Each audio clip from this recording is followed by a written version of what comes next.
Selamat sore saudara-saudara, teman-teman anggota Loma Linda, dan seluruh pemirsa kami yang selalu mengikuti tayangan acara-acara kerohanian dari Gereja Loma Linda. Tidak terasa saudara-saudara, kita sudah sampai lagi kepada hari Sabat ini, acara Vesper dari Loma Linda, dan pada sore hari ini acaranya spesial.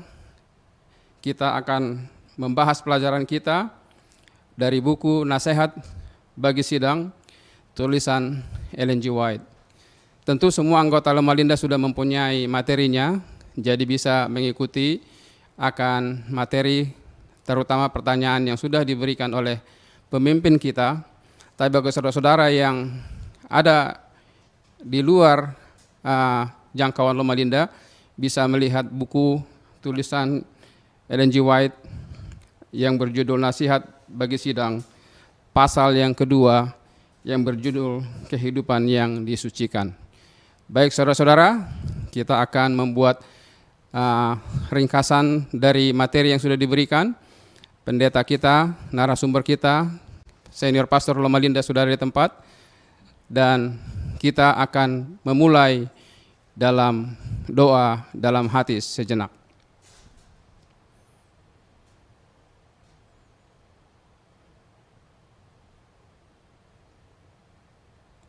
Terima kasih.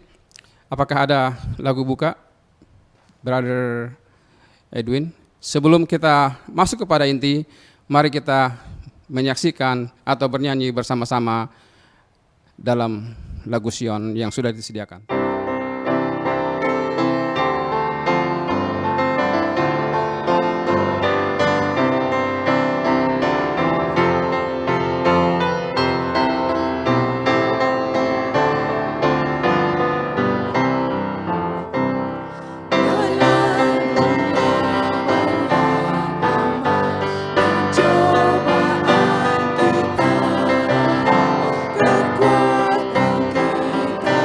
kita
Baik, saudara-saudara, sebelum kita memulai acara kita, saya undang kita berdoa bersama-sama.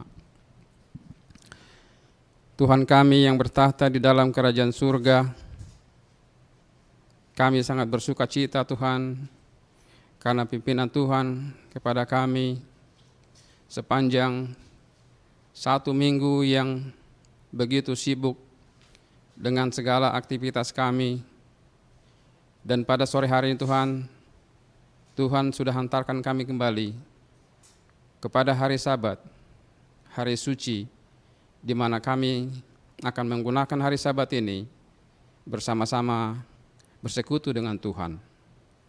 Tuhan, di permulaan acara hari Sabat ini, acara Vesper hari ini Tuhan, kami dari Loma Linda ingin membawakan suatu materi dari buku Nasihat bagi Sidang yang ditulis oleh hamba Tuhan Ellen White. Tuhan, Pendeta Tarigan adalah narasumber kami pada sore hari ini. Berkatilah beliau Tuhan, supaya apa saja yang sudah dipelajari oleh pendeta kami boleh senantiasa menguatkan iman kami, iman teman-teman kami, iman pemirsa kami, dan semua yang mendengarkan tayangan ini, supaya kami semua lebih dekat, lebih setia kepada Tuhan, sambil menunggu kedatangan Tuhan yang sudah tidak lama lagi. Oleh karena Tuhan, berkatilah acara ini dari awal hingga akhir. Memberkati semua pemirsa kami. Mohon ampun akan segala dosa dan kesalahan kami. Kami haturkan semua ini dalam nama Yesus Juru Selamat kami. Amin. Baik, saudara-saudara, seperti yang kita ketahui, sore hari ini adalah pasal yang kedua yang berjudul kehidupan yang disucikan. Jadi, pelajaran sore hari ini hampir semuanya didasarkan kepada pengalaman Daniel dan Paulus. Kita mengetahui bagaimana pengalaman Daniel, ya, imannya diuji oleh teman-temannya di satu kerajaan sewaktu dia melayani kerajaan itu saat itu, dan dia difitnah. Tetapi dia imannya tetap taat saat itu, sehingga dia lebih mengutamakan imannya, hubungannya dengan Tuhan, daripada mengikuti akan tipu muslihat dari teman-temannya di kerajaan saat itu. Tetapi justru karena demikianlah pengalaman yang begitu hebat mempertahankan iman, maka Daniel, kesucian daripada imannya dipertahankan, dan yang seharusnya dia mati dimakan singa pada saat itu, tetapi dia bebas dari genggaman maut. Nah, malam ini juga kita akan membahas sedikit bagaimana pengalaman kehidupan Daniel yang kita bisa saksikan akan mengingatkan kita bagaimana kita bisa juga seperti Daniel dan Paulus yang diasingkan, dimasukkan dalam penjara, tetapi justru dalam penjara juga dia disucikan dan dimurnikan. Nah, saudara-saudara, sering sekali kehidupan kita juga demikian, sama seperti Daniel dan Paulus. Atau mungkin kadang-kadang kita merasakan sudah hampir kecapean kita yang beriman, dan sempat sering kita bisa seperti putus asa. Nah, malam hari ini kita akan melihat bagaimana pengalaman ini semua bisa menguatkan iman kita kembali seperti yang kita sudah alami selama ini. Baik, saudara-saudara, di depan kita di layar sudah ada senior pastor Loma Linda, Pastor Alfonso Tarigan. Selamat sore, Pendeta. Ya, selamat sore Bapak Silalahi. Senang bertemu dengan Pendeta kembali pada sore hari ini, dan kita siap untuk membahas masalah ini, materi ini. Mudah-mudahan anggota kita, pemirsa kita boleh mempelajarinya bersama-sama. Jadi saudara-saudara yang ada di rumah, pelajarannya sudah ada sama saudara-saudara. Ini adalah sebagian ringkasan saja dan pendeta kita akan menjawab semua pertanyaan yang sudah ada diberikan kepada kita. Tapi saya ingin membaca paragraf ketiga dari materi yang sudah diberikan. Ini mengenai iman, kehidupan, dan kesucian. Paragraf ketiga mengatakan, penyucian yang dikemukakan di dalam kitab suci, maksud saya, paragraf ketiga, dalam dunia agama ada suatu teori penyucian yang salah dan berbahaya pengaruhnya. Dalam banyak hal mereka mengaku sudah disucikan, tidaklah mengalami penyucian yang sejati. Penyucian mereka terdiri dari pembicaraan dan keinginan untuk berbakti saja. Kemudian, makanya mereka mengesampingkan akal sehat dan pertimbangan dan bergantung sepenuhnya kepada perasaan mereka, mendasarkan tuntunan mereka pada penyucian atas emosi yang sudah pernah mereka alami. Mereka berkeras kepala dalam mendasarkan tuntunan kesucian mereka, mengucapkan banyak perkataan, tetapi tidak menghasilkan buah yang berharga sebagai buktinya. Orang-orang yang mengaku sudah disucikan ini bukan saja menipu jiwa mereka sendiri oleh putaran kepura-puraan mereka, tetapi juga sedang memberikan suatu pengaruh untuk menyesatkan banyak orang yang sungguh-sungguh ingin menyesuaikan diri dengan kehendak Allah. Mereka mungkin kedengaran mengulangi berkali-kali, Tuhan, pimpinlah aku. Tuhan, ajarlah aku hidup tanpa dosa. Banyak orang bertemu dengan roh ini mengalami sesuatu yang gelap dan gaib yang tidak dapat mereka mengerti. Tetapi itulah sama sekali yang berbeda dengan Kristus, satu-satunya teladan yang sejati. Nah, saudara-saudara, kalau kita melihat bacaan kita, ya, mengenai kehidupan yang disucikan, ya. Sebelum pertanyaan pertama, ada alumni yang mengatakan, penyucian adalah suatu pekerjaan yang progresif. Langkah-langkah yang berturut-turut dikemukakan kepada kita dalam perkataan Petrus.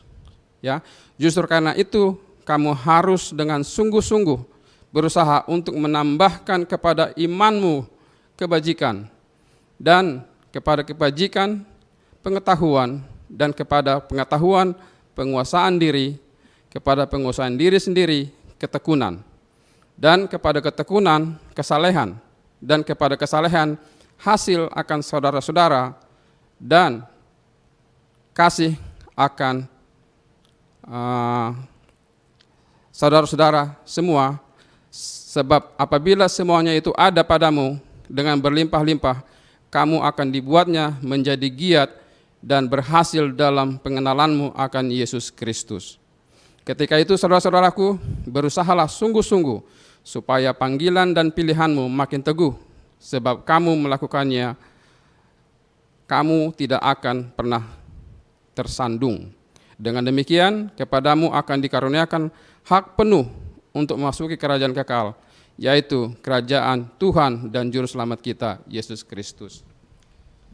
Nah, pertanyaannya yang pertama adalah kepada pendeta kita tentunya. Bacaan kita pada sore hari ini menyebutkan tentang kehidupan yang disucikan. Menurut pendeta, apa itu arti penyucian, atau apa saja yang tergantung di dalam penyucian itu? Silakan, pendeta. Ya, judul pelajaran kita pada malam hari ini, pada petang hari ini adalah hubungan dengan kehidupan yang disucikan. Tentu kita langsung datang kepada pertanyaan, apa itu penyucian, apa itu suci, apa itu kesucian, ya, dia atau yang satu terminologi dengan itu. Kalau kita baca di dalam pelajaran kita ini menyebutkan bahwa penyucian itu adalah satu tindakan yang mengambil bagian dalam kodrat ilahi. Jadi hanya Allah yang suci, hanya Tuhan yang suci. Jadi bagaimana supaya kita bisa disucikan? Maka adalah dengan mengambil bagian di dalam sifat, mengambil bagian di dalam kodrat ilahi. Nah, ada sifat Allah, ada karakter Allah. Tentu sifat Allah itu tidak bisa dia share kepada kita. Tetapi apa yang dia bisa share kepada kita adalah karakternya. Apa itu sifat Allah? Sifat Allah itu maha tahu, kemudian dia maha hadir, kemudian dia maha kuasa, dia adalah immutable atau kekal. Nah, ini adalah sifat Allah yang mutlak ada pada diri Allah yang tidak bisa dia share kepada ciptaannya, karena itu adalah prerogatif milik Allah sendiri. Tetapi ada satu bagian dari Allah itu yang dia bisa share kepada kita, dan termasuk di dalamnya adalah kesucian. Kesucian itu adalah di mana kita ambil bagian di dalam karakter Allah. Nah, di dalam mengambil bagian di dalam karakter Allah, dalam kodrat ilahi ini, maka elemen-elemen seluruh kehidupan kita itu harus tercakup di dalamnya. Satu pribadi itu, apa saja yang tercakup dalam satu pribadi? Ya, di dalam istilah Alkitab sering disebutkan sebagai roh, jiwa, dan tubuh. Bahasa yang sering juga yang lain yang kita kenal, fisik, mental, dan rohani. Atau juga bisa kita katakan tubuh, pikiran, dan spiritual kita. Jadi inilah bagian dari komplit dari seseorang. Jadi bila mana kita berbicara soal penyucian dan kesucian, di mana kita perlu sesuaikan dengan standar karakter Allah, adalah mencakup tubuh kita, mencakup pikiran kita, dan juga menyangkut spiritual kita. Ya, jadi inilah bagian dari penyucian yang sepenuhnya dan yang komplit itu di mana harus kita capai sebagai umat-umat Tuhan di zaman akhir ini. Terima kasih pendeta yang sudah memberikan jawaban yang begitu baik mengenai penyucian ini. Saudara-saudara, penyucian bukanlah pekerjaan sesaat lamanya, sejam ataupun sehari-hari. Itu suatu pertumbuhan yang terus-menerus dalam anugerah. Kita tidak mengetahui pada hari ini berapa kerasnya pergumulan kita keesokan harinya. Setan hidup dan giat, dan setiap hari kita perlu berseru dengan sungguh-sungguh kepada Allah untuk memohonkan pertolongan dan kekuatan agar kita dapat melawan Dia. Selama setan memerintah, kita harus selamanya menaklukkan diri sendiri, mengalahkan segala penggodaan, dan tidak akan henti-hentinya. Tidak pernah kita akan mendapat mengatakan bahwa kita telah mencapai sepenuhnya. Contoh penyucian sejati yang dialami oleh Daniel, ya, Daniel adalah penyucian sejati. Jadi pertanyaan yang kedua adalah penyucian sejati.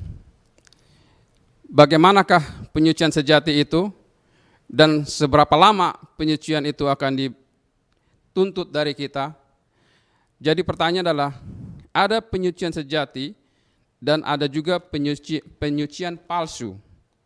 Sebagaimana tandingan penyucian yang benar.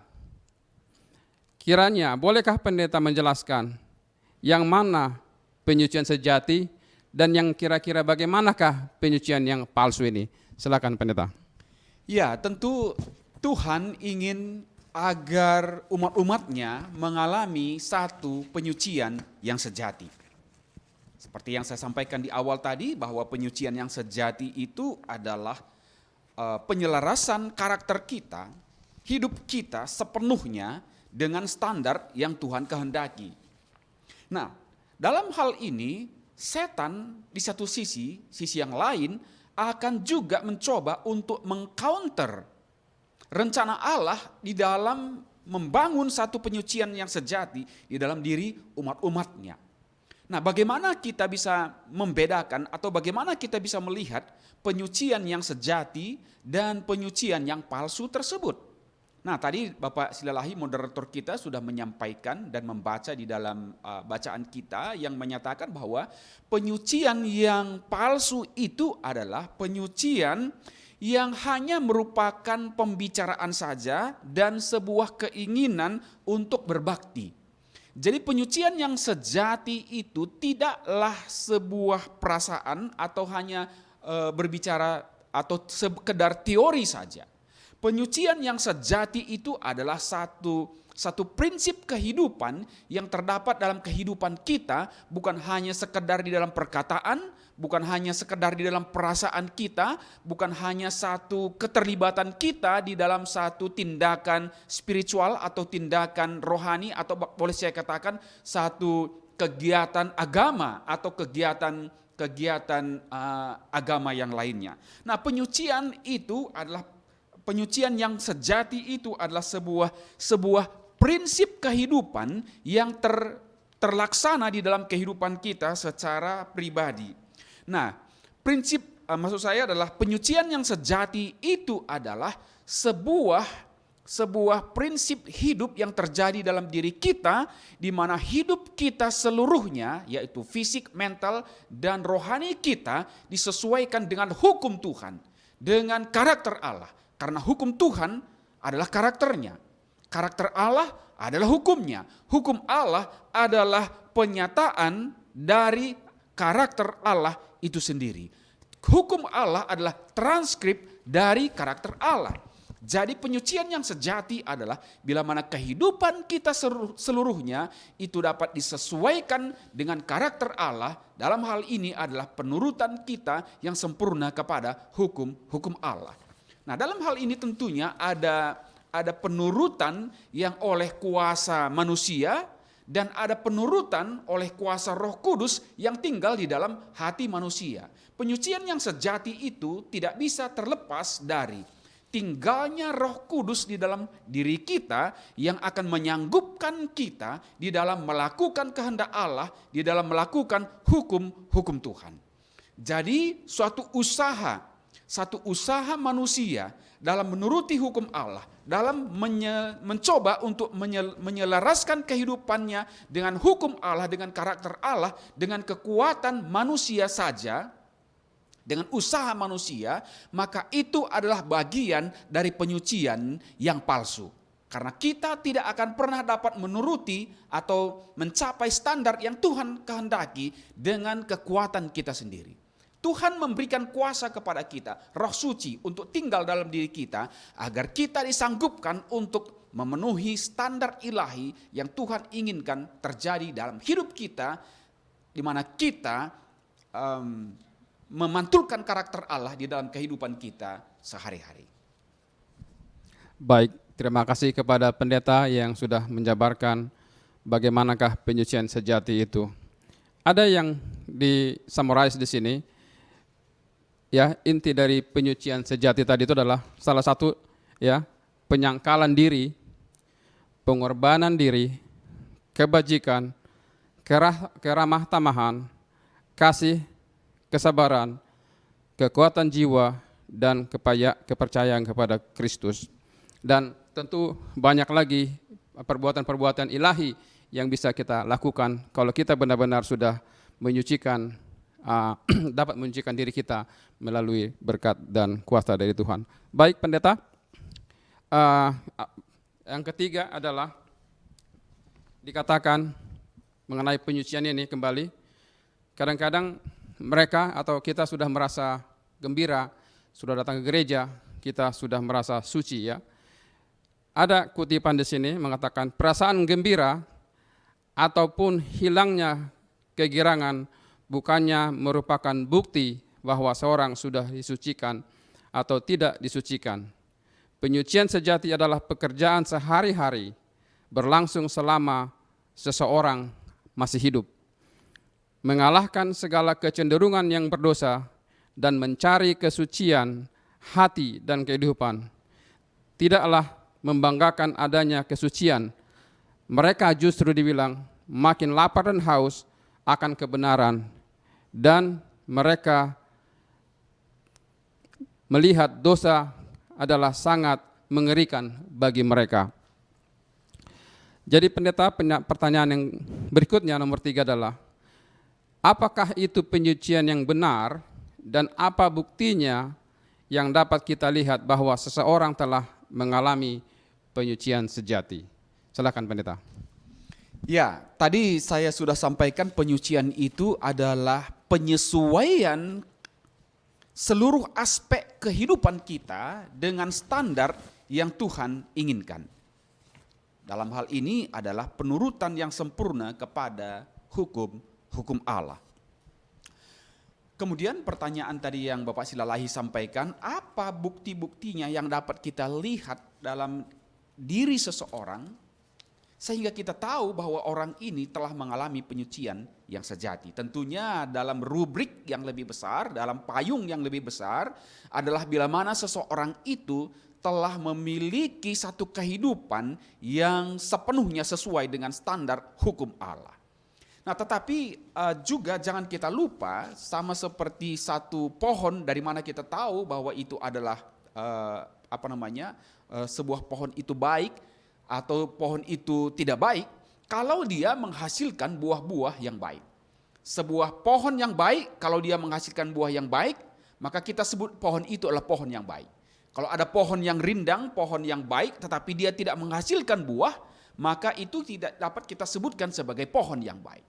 Nah, saudara, bagaimana kita tahu seseorang itu telah mengalami penyucian yang sejati? Tadi beberapa istilah yang sudah disebutkan, memang dalam buku kita menyebutkan bahwa bukti yang mudah kita kenali seseorang itu telah mengalami satu penyucian yang sejati adalah adanya satu kerendahan hati di dalam kehidupannya.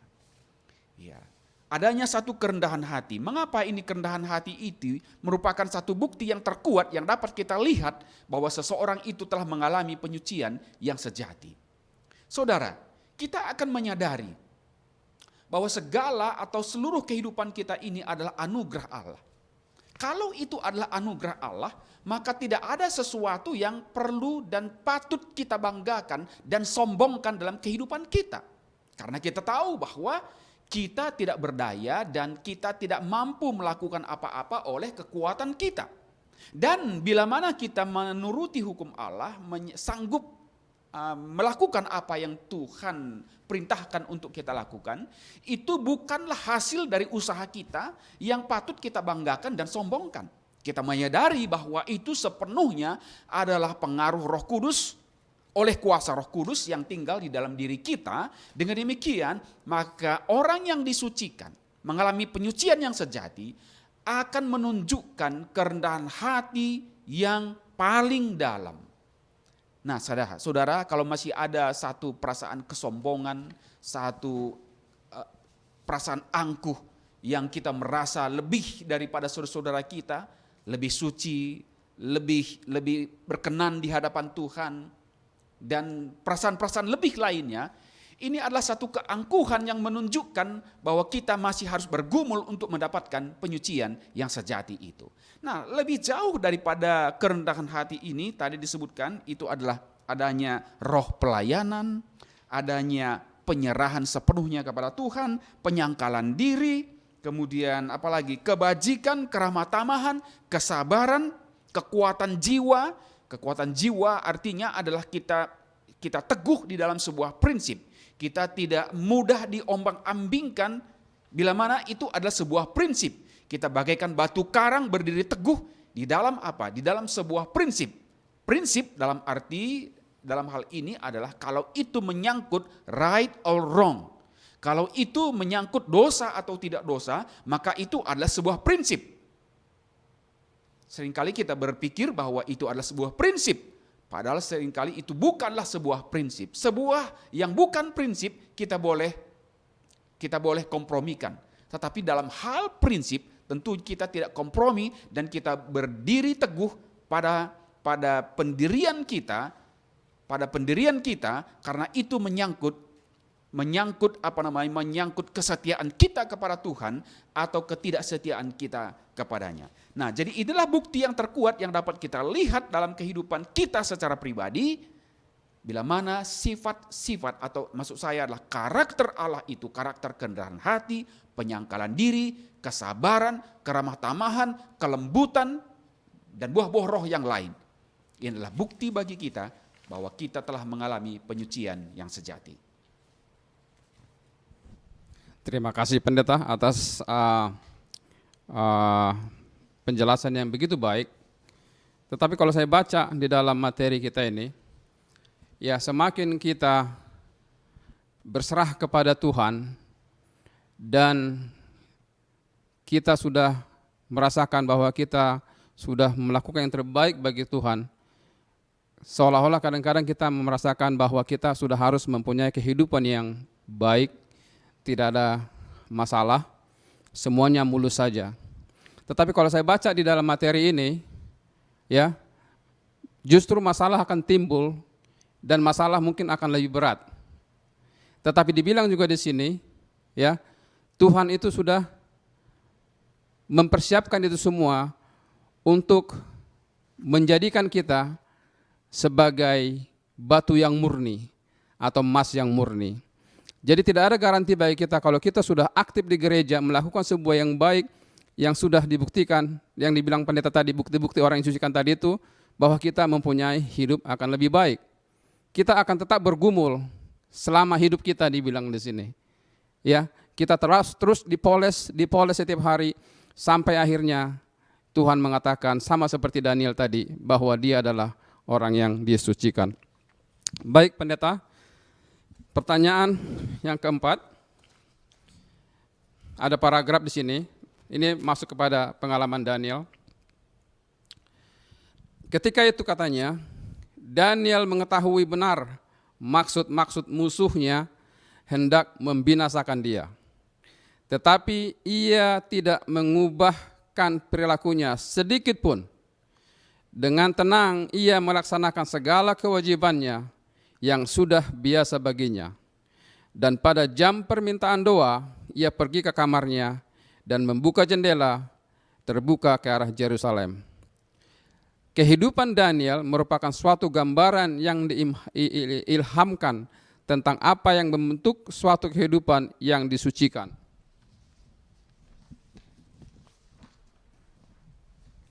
Hal itu memberikan suatu pelajaran bagi semua orang, terutama bagi orang-orang muda, ya, penurutan yang seksama akan segala tuntutan Allah berguna bagi kesehatan tubuh dan pikiran, supaya dapat mencapai ukuran akhlak dan kecerdasan yang tertinggi.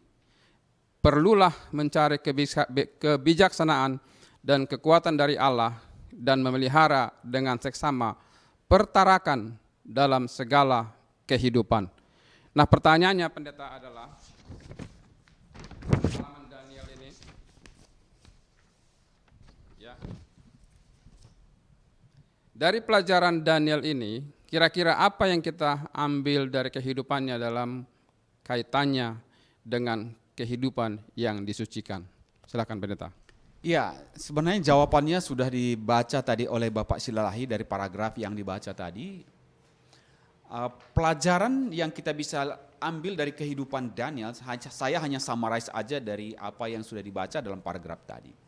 Yang pertama dari kehidupan Daniel yang bisa kita lihat dalam kaitannya dengan penyucian adalah kehidupan Daniel yang bertarak. Daniel 1 ayat yang ke-8 mengatakan apa? Daniel berketetapan untuk tidak menajiskan dirinya dengan apa? Dengan makanan, minuman, santapan yang disediakan oleh raja. Saudara, jadi kita tidak mungkin mengalami penyucian yang sejati itu kalau kita tidak mempraktekkan satu kehidupan yang bertarak. Nah, bertarak ini adalah temperance, self-control. Ya, berbicara soal self-control dalam Alkitab, pertarakan itu biasanya menyangkut soal makan, soal minum. Jadi apa yang kita makan, apa yang kita minum, kita harus sanggup untuk mengatakannya. Kita harus sanggup untuk mengatakan tidak atau bertarak kepada sesuatu yang menjadi makanan dan minuman kita. Tentu dalam hal ini sangat mudah bagi kita untuk apa? Untuk menyatakan tidak kepada sesuatu yang jelas-jelas Tuhan katakan tidak boleh kamu makan. Dalam hal ini adalah makanan yang haram, makanan yang halal. Saudara, bagi kita tentunya segala sesuatu yang haram sudah pasti kita katakan tidak. Nah, tetapi bertarak ini lebih daripada sekedar tidak kepada sesuatu yang haram. Bertarak itu adalah tidak mengatakan kepada sesuatu yang halal. Yang baik itu sekalipun kita bisa melakukan self control. Kita bisa menyatakan tidak. Nah, itulah kehidupan Daniel, saudara. Daniel berketetapan dalam hatinya untuk menyatakan tidak. Nah, sekarang ini di hadapan kita, saudara, ada banyak sekali makanan, minuman, jenis minuman banyak sekali, saudara. Yang sekarang ini sampai-sampai kita pun merasa bagaimana minuman-minuman yang kita minum itu tidak lagi melanggar hukum Tuhan. Nah, kita harus mampu mengatakan tidak kepada sesuatu yang akan merusak pertimbangan kita, yang akan merusak pikiran kita, yang akan merusak kesehatan kita. Nah, berbicara sedikit, saudara, soal minuman ini. Tentu kita tidak ada pertanyaan sehubungan dengan hard drink, minuman keras, liquor, ya, minuman yang beralkohol. Saya yakin saudara semuanya menyatakan sudah pasti ini akan merusak kesehatan kita. Tetapi hati-hati, saudara. Sekarang ini bukan hanya hard drink yang membahayakan kesehatan kita. Tetapi dalam jangka waktu yang lama yang kita konsumsi, soft drink telah merusak kesehatan banyak orang. Banyak orang akhirnya menjadi penyakit diabetes. Banyak orang yang penyakit-penyakit yang lain. Kenapa?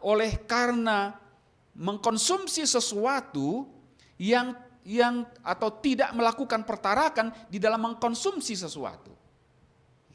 Nah, saudara, kehidupan Daniel adalah kehidupan yang bertarak, yang menyatakan tidak kepada sesuatu yang dia tahu akan merusak kesehatannya, yang akan mengganggu pertimbangannya. Saudara masih ingat pada waktu Yesus di atas salib, dia menyatakan, aku haus. Apa yang dilakukan oleh prajurit Roma? Prajurit Roma menyodorkan kepadanya apa? Menyodorkan kepadanya sesuatu yang akan melemahkan pikirannya, yang akan menghilangkan rasa sakit, mengurangi rasa sakit, sehingga pertimbangannya akan dirusakkan di dalam rencana keselamatan tersebut. Yesus tidak mau minum, meskipun dia berada dalam satu kondisi yang sangat kehausan sekali. Saudara, kenapa? Oleh karena Yesus tahu itu akan membuat dia akan kehilangan pertimbangannya di dalam masa-masa krisis yang terjadi dalam kehidupannya. Jadi soal makanan, soal minuman sangat menentukan, saudara. Ya, sedikit soal makanan ini ya, soal makanan ya mungkin itu dari segi porsinya, saudara. Jadi kita harus bisa bertarak, kita harus bisa mempraktekkan temperance. Jadi kalau porsi kita cukup satu piring, jangan makan 2 piring. Sehingga yang baik itu pun akhirnya mendatangkan penyakit bagi kita. Dan yang lain juga, saudara, kalau memang sudah di luar jam makan, ini menjadi temptation juga bagi saya ya, saudara-saudara. Ya, di mana seharusnya perut kita, tubuh kita harus istirahat, tetapi kita paksa tubuh kita untuk bekerja dengan memasukkan makanan yang seharusnya kita jam istirahat. Nah, ini, saudara, adalah melanggar hukum kesehatan.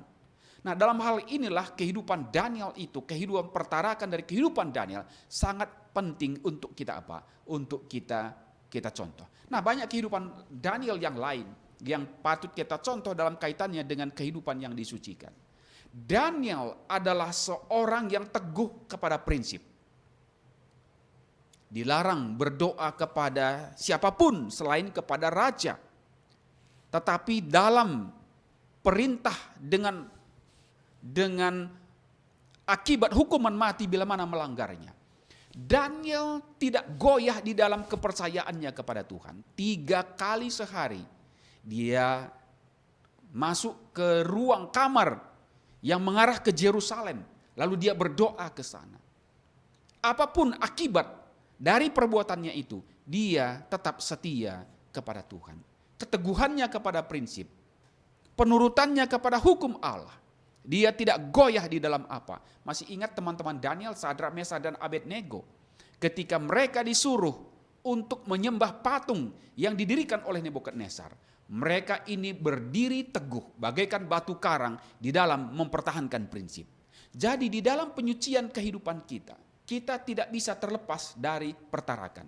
Kita juga tidak bisa terlepas dari kehidupan yang harus disertai dengan penyerahan sepenuhnya kepada Tuhan di dalam doa dan permohonan kita kepada Tuhan. Dan kita juga tidak bisa terlepas dari kepercayaan kita sepenuhnya kepada Tuhan. Sama seperti Sadrak, Mesak, dan Abednego yang mengatakan apa? Kalau Tuhan Allah kami sanggup melepaskan kami, maka Dia akan melepaskan kami. Tapi kalaupun Tuhan tidak melepaskan kami, ingat bahwa kami tidak akan menyembah patung yang didirikan oleh raja tersebut. Saudara, ini adalah sebuah pertunjukan yang kita lihat. Bagaimana satu kehidupan yang telah disucikan, yang menjadi satu percontohan dan memberikan pengaruh kepada banyak orang dalam kesetiaan kepada Tuhan. Terima kasih pendeta yang menjelaskan bagaimana tantangan iman daripada Daniel dan 3 orang Hebrus tadi ya. Mereka bertahan walaupun mati, mereka akan setia kepada Tuhan. Nah, kadang-kadang ada perasaan kita kalau kita mengalami kehidupan yang begitu susah, ya. Ada kutipan di pelajaran kita yang mengatakan, Yesus tidak meninggalkan dikalau dikau keheran-heranan melihat segala ujian dan kesulitan yang engkau hadapi. Ia telah mengatakan segala perkara itu kepadamu, dan Ia telah mengatakan kepadamu juga agar jangan putus asa bila ujian itu datang. Jadi saudara-saudara, seperti saya bilang tadi, ujian akan datang. Kita akan mengalami kesulitan-kesulitan, tetapi dalam pengalaman yang begitu hebat dan pahit, kalau iman kita tetap setia kepada Tuhan, iman kita sebenarnya lagi diuji oleh Tuhan sendiri. Pertanyaan yang kelima adalah, tapi saya baca dulu paragraf di bawahnya.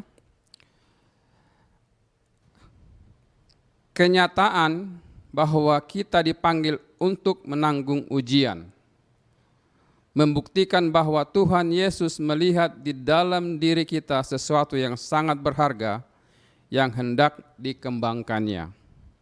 Kalau Ia tidak melihat di dalam diri kita sesuatu yang olehnya Ia dapat dimuliakan namanya, Ia tidak akan menggunakan waktu menghaluskan kita. Kita tidak akan bersusah payah memangkas semak-semak. Kristus tidak memasukkan batu yang tidak berharga ke dalam dapur apinya. Biji yang berhargalah yang diujinya. Jadi pertanyaannya sekarang adalah, menurut pendeta, berapa pentingkah pengujian yang dibutuhkan untuk menyucikan hidup kita? Silakan pendeta. Ya, supaya kita bisa membangun satu karakter yang kokoh dan kuat, maka karakter kita itu perlu diuji. Kita perlu mendapatkan tekanan. Kita perlu mendapatkan cobaan. Nah, coba bayangkan kalau kehidupan kita hanya baik-baik saja. Tidak pernah kita mengalami satu kesukaran. Tidak pernah kita mengalami satu penderitaan. Apa artinya penyerahan kepada Tuhan kalau kita tidak pernah merasakan kesulitan, kesukaran? Kalau kehidupan kita baik-baik saja, maka dalam waktu dekat kita akan melupakan Tuhan. Ya.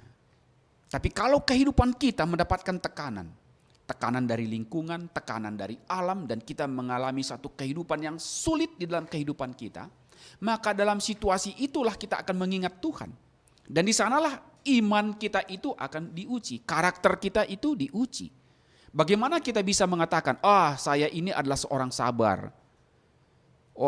Bagaimana kita tahu bahwa kita ini adalah benar-benar orang yang sudah sabar? Kalau itu tidak teruji, maka kesabaran itu yang kita katakan bahwa itu sudah menjadi milik kita, dan kita sudah disucikan dan sudah dipoles di dalam hal kesabaran, maka datang pengujian.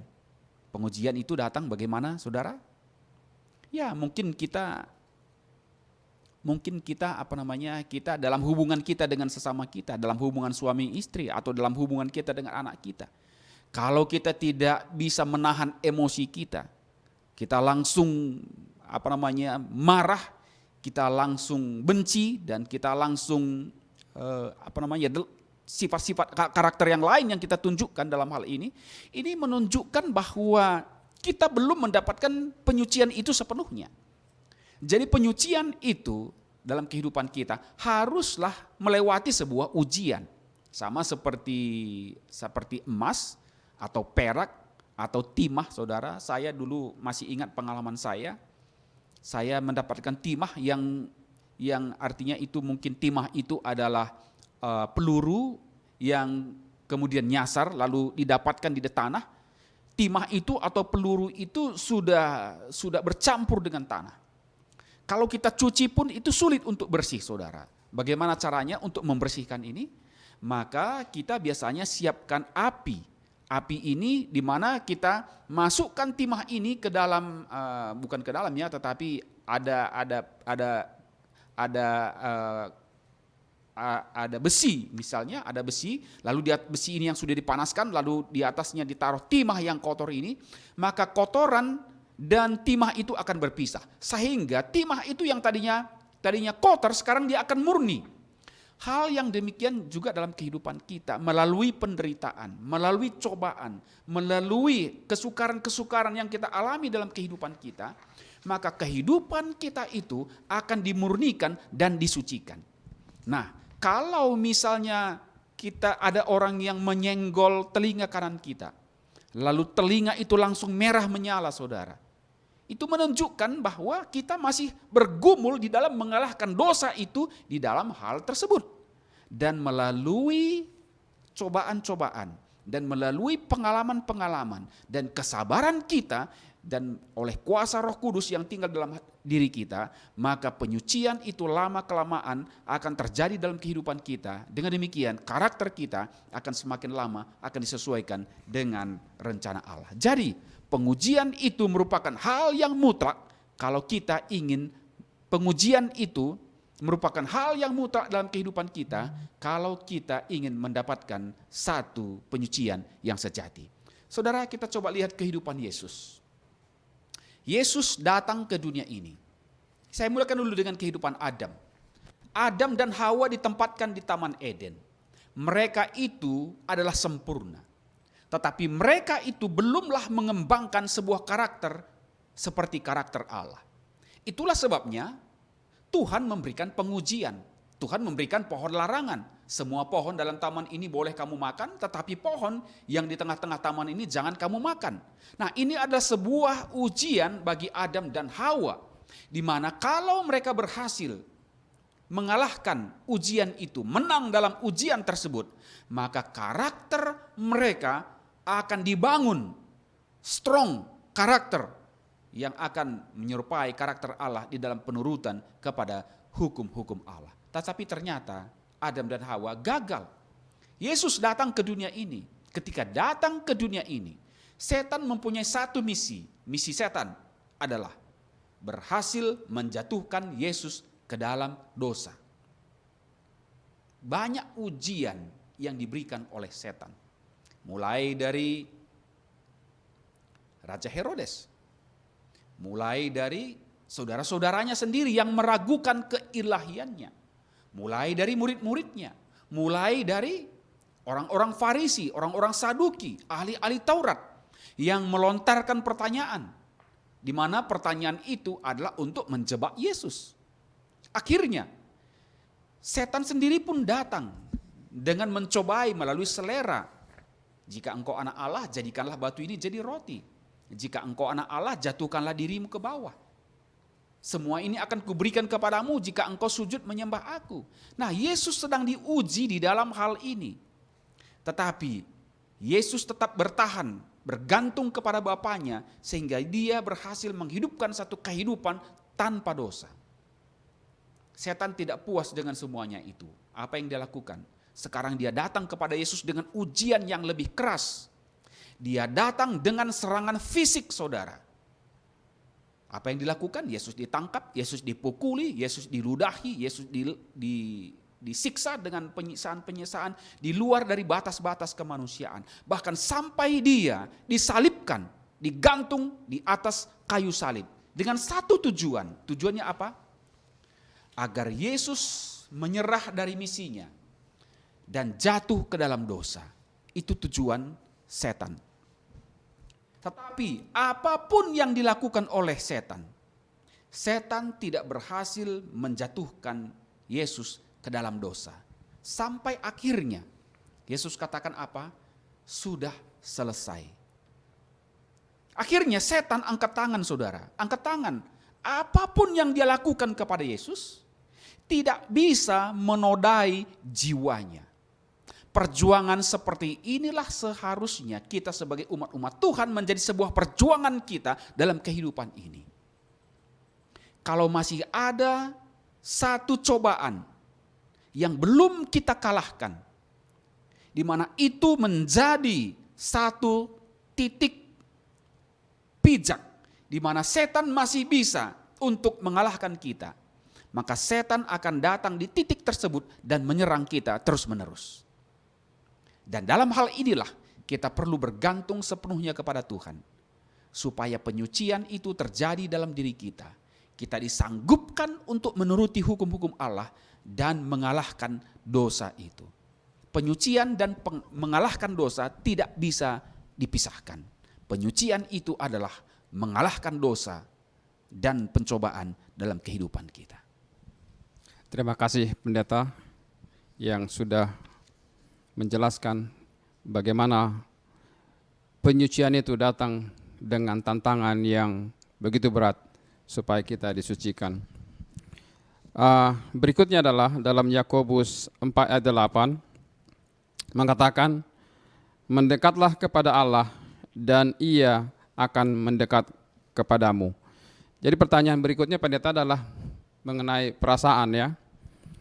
Ada kutipan di sini mengatakan, apakah engkau merasa kurang sanggup untuk jabatan yang penuh tanggung jawab yang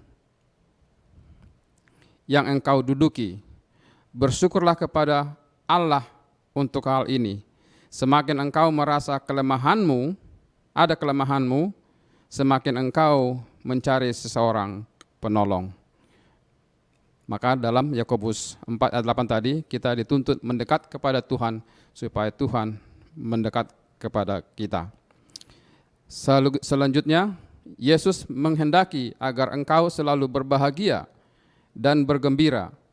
Ia menghendaki agar engkau berbuat sedapat mungkin dengan kesanggupan yang telah dikaruniakan Allah kepadamu, dan kemudian berharap pada Tuhan untuk menolong engkau dan menegakkan mereka yang akan menjadi pembantumu dalam menanggung beban ini.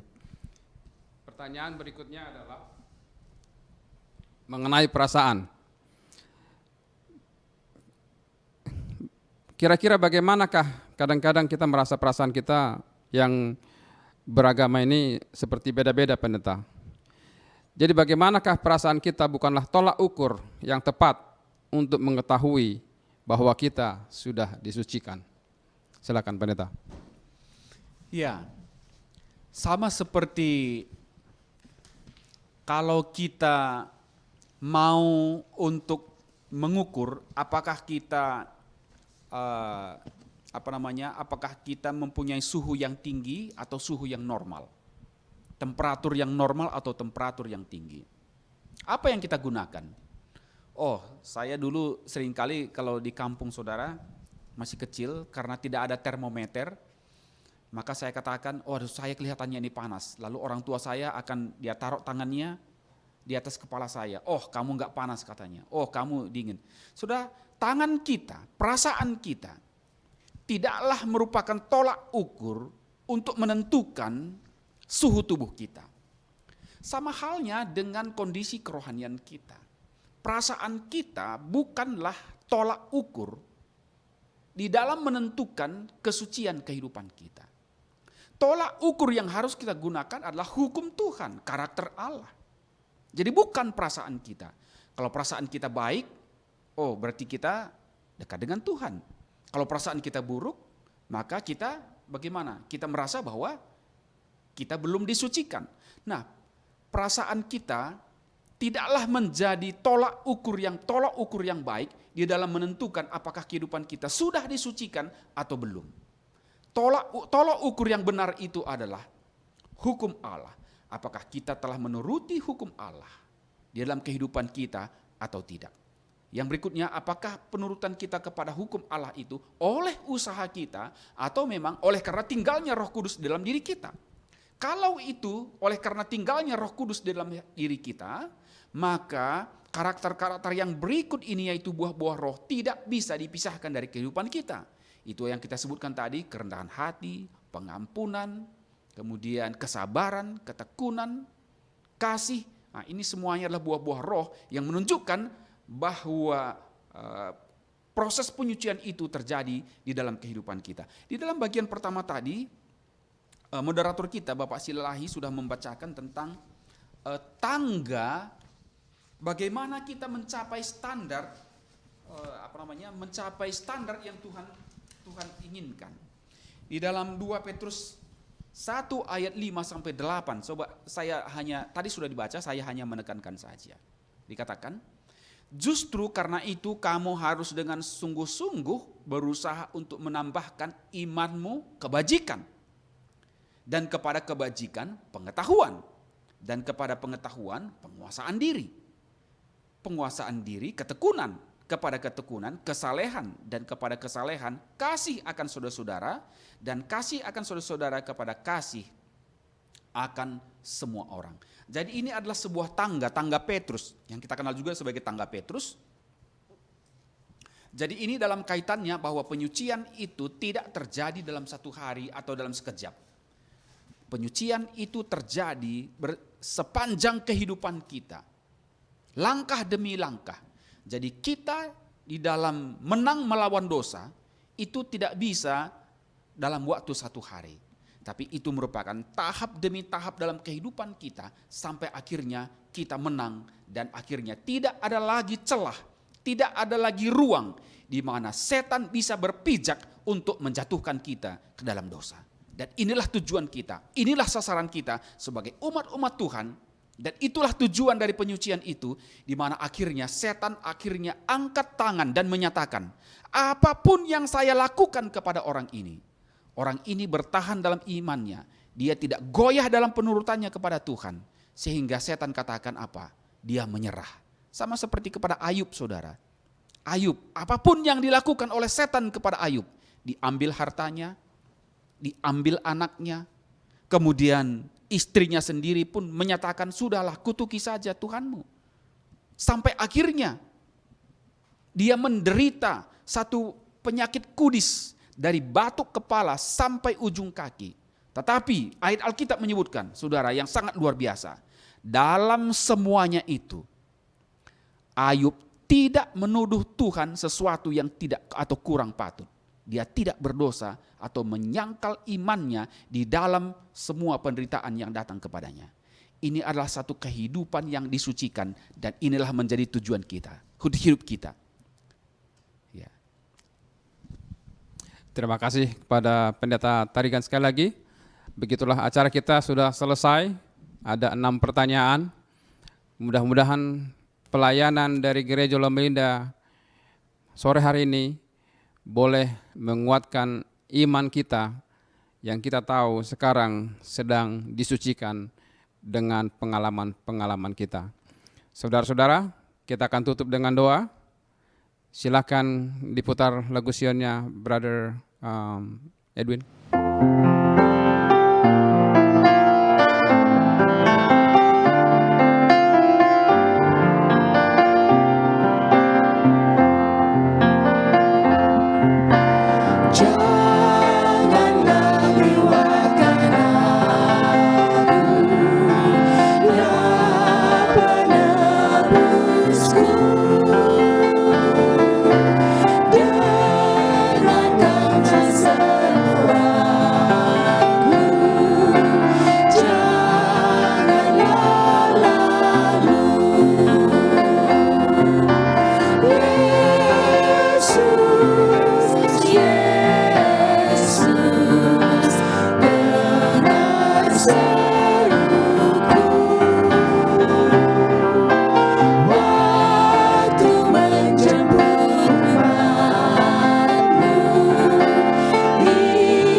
Baik, terima kasih sudah bernyanyi bersama-sama. Acara kita akan ditutup dengan doa oleh Pastor Tarigan. Silakan pendeta. Mari kita berdoa. Bapa kami yang berada dalam kerajaan sorga, pelajaran yang indah kami dapatkan pada malam hari ini. Bapa, adalah kerinduan Tuhan supaya setiap umat-umat Tuhan dapat mengalami penyucian yang sejati, yaitu di mana kehidupan kami diselaraskan dengan standar kehendak Allah, hukum-hukum Tuhan.